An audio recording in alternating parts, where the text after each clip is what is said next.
नमस्कार बच्चों। हम आज थोड़ा लौकिक संस्कृत के बारे में पढ़ेंगे। जो हमने परसों आपको एक टॉपिक भेजा था रामायण का, उसी के बारे में थोड़ा चर्चा करेंगे।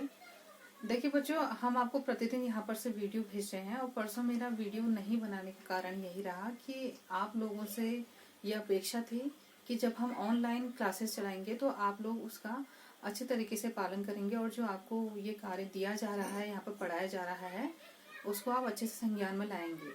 लेकिन आपके द्वारा जो काम किया जा रहा है, जो भी आपके द्वारा हमें मतलब गृह कार्य का जो फोटो वगैरह खींच के दी जा रही है, वो सारे बच्चों के द्वारा हमें प्राप्त नहीं हो रहा। तो इसलिए मैं थोड़ा यहाँ पे हतोत्साहित हूँ। लेकिन आपसे आगे यही अपेक्षा करूंगी कि आप जो हम इसके बाद जो वीडियो बनाने जा रहे हैं उनको अच्छे से देखेंगे, चिंतन मनन करेंगे उन पे और अपना गृह कार्य करेंगे तथा उसमें जो भी पढ़ाया जाएगा उसको याद करेंगे। देखिए, आज हम यहाँ पे लौकिक संस्कृत के ही बारे में पढ़ेंगे, जो हमने परसों जिसके बारे में आपको टॉपिक दिया था। तो लौकिक संस्कृत जो है वह दो शब्दों से मिलके बना है, लोक धन इक से। लोक का मतलब है जो हमारा यह समाज है, लौकिक, और इक जो है उसमें प्रत्यय लगाया गया है, अर्थात इह लौकिक। जिन काव्यों की रचना इस लोक में हुई है वह लौकिक कही जाती हैं। और वैदिक ग्रंथ जो थे, लौकिक जो वैदिक साहित्य था, उसका मतलब ये था कि वेदों की रचना हमारे कहा जाता है हमारे ग्रंथों में कि वेदों की रचना ईश्वर के द्वारा की गई है। तो ये जो लौकिक साहित्य है वो वैदिक साहित्य से बिल्कुल भिन्न है। लौकिक साहित्य का जो वर्ण विषय है वह सबसे पहले रामायण का जो हमारा ग्रंथ है उसकी रचना की गई थी। इसकी रचना जो है हमने परसों पढ़ा था कि इसकी रचना किसने की थी? महर्षि वाल्मीकि जी ने। महर्षि वाल्मीकि जी ने रामायण की रचना कर रखी है और इसमें कुल 7 कांड हैं। 7 कांडों में विभक्त किया गया है इसको। जैसे कि सबसे पहले आता है आपका बाल कांड, अयोध्या कांड, अरण्य कांड, उसके बाद आता है किष्किंधा कांड, सुंदर कांड, युद्ध कांड और उत्तर कांड। तो ये जो 7 कांड दिए गए हैं, इसका मतलब यह है कि जो रामायण की जो कथा वस्तु है, जो इसकी कथा है, उसको 7 अध्यायों में विभक्त किया गया है। तो प्रत्येक अध्याय का, जैसे हमने इसमें पढ़ा कि बाल कांड में जो राम जी हैं उनके जीवन, जो बाल्यकाल की जो जीवन लीला है उसका वर्णन किया गया है। ऐसे ही जो अन्य कांड हैं उसको, उनकी कथा को उसमें विभाजित किया गया है। इसके बाद जो है रामायण जो है यह लौकिक संस्कृत का सबसे प्रथम अध्याय, प्रथम ग्रंथ है। इसीलिए इसको कहा जाता है आदि ग्रंथ और आदि काव्य कहा जाता है। और जो महर्षि वाल्मीकि जी हैं इन्हें आदि कवि कहा जाता है, क्योंकि सबसे पहले इस ग्रंथ की रचना की और उस ग्रंथ की रचना की महर्षि वाल्मीकि जी ने।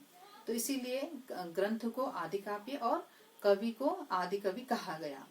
और जो रामायण है इसमें 24,000 श्लोक हैं। इसके बाद आज हम पढ़ेंगे, हमने महाभारत लिखा हुआ है क्योंकि ये बोर्ड में लिखने में दिक्कत हो रही है, इसलिए इसमें मैंने थोड़ा पहले से ही लिख दिया है टॉपिक को। जैसे कि महाभारत है, यहाँ पे लिखा है कि महाभारत जो है विश्व का सबसे बड़ा साहित्य ग्रंथ है। जितनी भी भाषाएं इस संसार में विद्यमान है, जितने भी साहित्य हैं, चाहे वो अंग्रेजी साहित्य हो, वो जर्मन साहित्य हो, वो मतलब कोई भी भाषा का साहित्य हो, हिंदी भाषा का साहित्य हो, संस्कृत भाषा का साहित्य हो, किसी भी भाषा के साहित्य में जो ये संस्कृत भाषा का ग्रंथ है महाभारत, यह विश्व का सबसे बड़ा साहित्य ग्रंथ है। महाभारत में 1,00,000 श्लोक हैं और इसके जो रचनाकार हैं वह है महर्षि वेदव्यास। वेदव्यास जी का जो पूरा नाम है वह है महर्षि कृष्ण द्वैपायन वेदव्यास।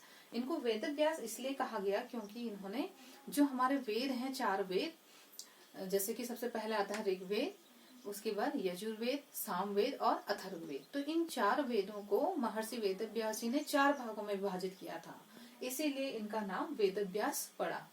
अब इन जो हमारे ये जो महाभारत के बारे में हम पढ़ रहे हैं, महाभारत को जैसे कि हमने पहले पढ़ा था रामायण को कांडों में विभक्त किया गया है, वैसे ही जो महाभारत है इसे पर्वों में विभक्त किया गया है और इन पर्वों की संख्या है 18। इसमें से जो सबसे महत्वपूर्ण पर्व है वह है भीष्म पर्व और सबसे जो बड़ा पर्व है वह है शांति पर्व। भीष्म पर्व इसलिए सबसे महत्वपूर्ण पर्व है क्योंकि इसमें जो सनातन धर्म का सबसे महत्वपूर्ण ग्रंथ है श्रीमद् भगवत गीता, उसका जो वर्णन किया गया है वह भीष्म पर्व के अंतर्गत किया गया है। श्रीमद् भगवत गीता में 18 अध्याय हैं। तो यहाँ पर हमने इतना ही ये महाभारत का जो टॉपिक है वो इतना ही लिखा है। इसका वर्ण विषय बहुत विस्तार है, लेकिन आपके सिलेबस के अकॉर्डिंग हमें इतना ही पढ़ना है और आप सभी लोग इतना याद भी कर लीजिएगा। उसके बाद हम पढ़ते हैं पुराण। पुराण की जो रचना है वो अभी महर्षि व्यास जी ने करी है और इतिहास और पुराण को पंचम वेद कहा गया है। पुराणों की संख्या है 18 और महापुराणों की जो उप पुराण है उनकी संख्या भी 18 है और पुराणों को ही महापुराण कहा जाता है। सबसे जो लोकप्रिय और प्रसिद्ध जो पुराण है वह है श्रीमद् भागवत पुराण और सबसे जो प्राचीन पुराण है वह है ब्रह्म पुराण। तो इस प्रकार से ये जो पुराण है इनके बारे में भी हमने थोड़ा सा सूक्ष्म यहाँ पे चर्चा की है। इसके बाद आप जो यहाँ पे जितने भी ये ग्रंथ पढ़े जा रहे हैं, जैसे हमने रामायण पढ़ा, महाभारत पढ़ा या पुराण पढ़ रहे हैं, तो जितने भी हमारे लौकिक संस्कृत साहित्य की जो बाद के ग्रंथ हैं, जैसे कि हम कालिदास के बारे में पढ़ते हैं या हम भवभूति के बारे में पढ़ते हैं या भारवी के बारे में पढ़ते हैं, इन सभी ने अपने विषयों अपने ग्रंथों के जो वर्ण विषय थे वो इन्हीं, किसी ने रामायण से ले रखे हैं, किसी ने महाभारत से, किसी ने पुराण से ले रखी है। तो इसके बाद हम जो कालिदास हैं और जो अन्य जो हमारे लेखक हैं संस्कृत साहित्य के, उनके बारे में चर्चा करेंगे। आज के लिए इतना ही काफी है और आपसे अपेक्षा करूंगी कि आप सभी लोग इस कार्य को अपनी कॉपियों में नोट भी कर लीजिएगा और याद भी कर लीजिएगा। धन्यवाद।